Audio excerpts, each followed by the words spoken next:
challenges are higher. So you really need to be kind of unique in what you are thinking, the way you are, or at least the way you are thinking about it. And then how do you go about chasing that idea? I think the plan, the implementation part of it, the plan is extremely important, especially initially when your resources are quite limited. As I think Satya was mentioning, most of the entrepreneurs don't come from a background where you have a lot of access to capital, maybe a lot of access to very professional manpower. Maybe some late stage entrepreneurs do it, who would have spent some 20-25 years in the industry, but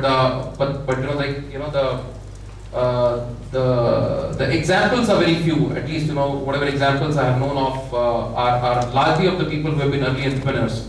So when your resources are limited, you have less controls on, you don't have a brand name, you don't have access to capital. So how do you really plan your kind of execution kind of around that? And obviously during that journey, what are the challenges you kind of go through? What are, can you anticipate some of them? Can you really start building around some of them? What kind of risk to mitigation systems you have in place? And obviously all this involves a lot of fun. So, and what do you have in store for you, and what to expect as you kind of go along that journey. So to my mind, I think we should try to answer some of these questions and share some of our experiences around it. Maybe I'll request Gagan to really add if there is something else that we should be adding on. Can you hear me? Yes. Great. So first of all, a disclaimer. So whatever I say, believe only half of it. Okay? So because I'm sitting with Girish here, Vivek here, these are people who have built businesses.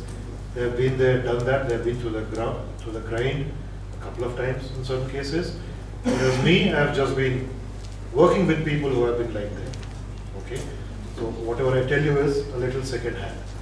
Having said that, what I'll try big time is to make it anecdotal and try to give you real life examples from my experience, from people I've worked with, including people like Satya. So the points which Girish has talked about pretty much should cover the timeline we have. And Vivek, anything you want to add here? That's fine. I think we just give our own flavor to the broad points. So I think the first thing, maybe Vivek, I would like to ask you, so why become an entrepreneur at the very first place? And is it important to have a clarity in thoughts initially while starting out? Why should one become an entrepreneur at the very first place? Or even if you've taken a call, so there is a lot of, I would say, it's attractive today, or it's in fashion to say, that I really want to become an entrepreneur. But why become an entrepreneur? And is it important to be clear in your own mind before you start that entrepreneurial journey, that why do you really want to become an entrepreneur? Yeah, I think that's the basic. Can you hear? Yeah. Okay. I think really that's the basic question, and it can't be emphasized. It can't be overemphasized. It's got to be clear on why you're doing why you're getting into this. Right? To me, I was reading a quote that I think it was from Bill Gates, but it's a very generic quote, and that summarizes what entrepreneurship is all about. Right? It may be a negative this thing, but is there a lot of startups or a lot of people who start out as entrepreneurs do not succeed, but the people who succeed are the happiest people in the world. Right? And I think that, to my mind, summarizes why you want to be an entrepreneur. Right? I think you've got to solve a problem, and you got to earn, you earn money doing it, but you get huge amount of satisfaction. And you'll have no midlife crisis. You'll have no, never wondering what you do next, why you're doing a certain thing. So, I think it's worthwhile taking a shot at that happiness, right? At that success, and at not having to say later on in your life that I never tried. Because everybody wants to be, has an entrepreneur in it, whether you do it within an organization or outside, on your own company. But the reason I got into it because I never really wanted to tell myself or tell my children 20, 30 years later that I was too afraid to try. Yeah, good. What So, your I'll take a little contrarian view here, and I'll keep doing that throughout to have the discussion going. I was in IMB just a month back with the director there, because IMB is also launching off on an entrepreneurial course, and that's become part of the vision in IMB also. And I had these 6 students who came up and along with the director and said that, but how come you guys don't fund students? Okay. And I was asking them that, look, you guys have to evaluate first why are you even getting into this? Okay? Because it's gonna be a grind also. Okay, so be prepared for that. It's on one side you might have a multinational job, 100,000 salary. What was the Facebook number we heard today? 70 lakhs per month. Is it? Okay, so that's on one side. So why even do that?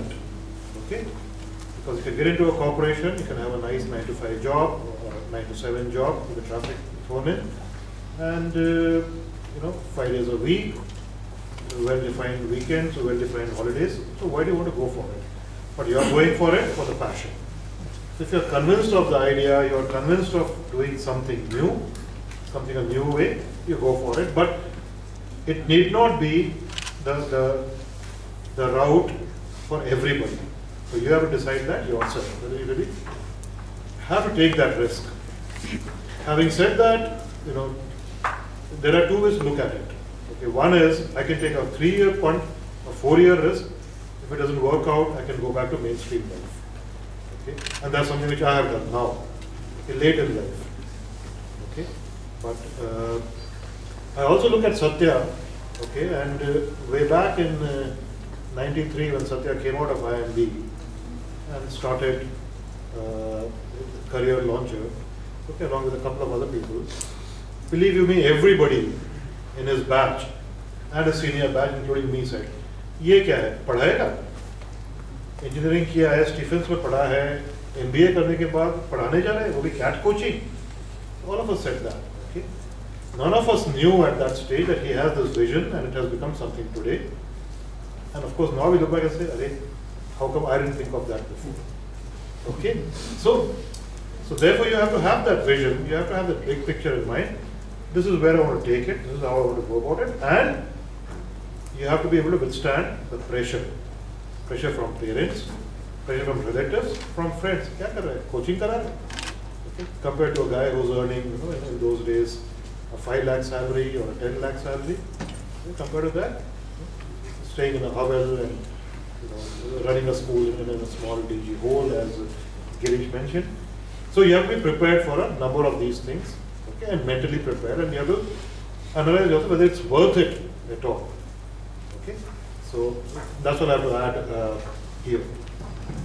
I think, Gagan, I think what you're saying and what Vivek has said are I think fairly true, and I think in my case also, when I look back in year 1999 when I took this decision, after within 2 years of completing my MBA, I think it was more about that happiness is what I think what Vivek was mentioning is what I was looking forward to, and I realized that I'll get happiness by creating something which is a large organization.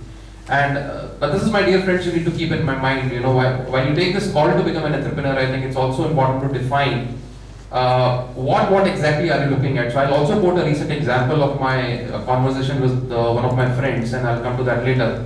So I was looking at creating an organization, and my endeavor, my personal aspiration as an individual, as a citizen of this country, was always to do something for my own self, which also gives back to the society. And that, so you need to really define what you're trying to do. And a lot of times your actions are determined by what you were trying to do. And to my mind, I think by having created so much of employment, so today my company has around 4,000 odd people. We're going to be plus 7,000 within the next few months. So I think it's a great way to give it back to the society, and the kind of people we hire are the people who are just, especially at the front line, are the people who are